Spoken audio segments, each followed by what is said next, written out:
Rapat akbar ini digelar di Celebes Convention Center Makassar pada Sabtu 10 Desember 2022. Dalam rapat ini, ribuan kader dan juga relawan turut hadir.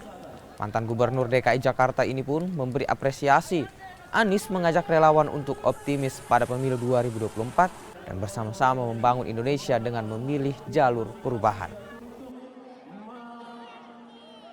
Kita menginginkan Indonesia yang lebih adil. Kita ingin kesejahteraan yang lebih merata.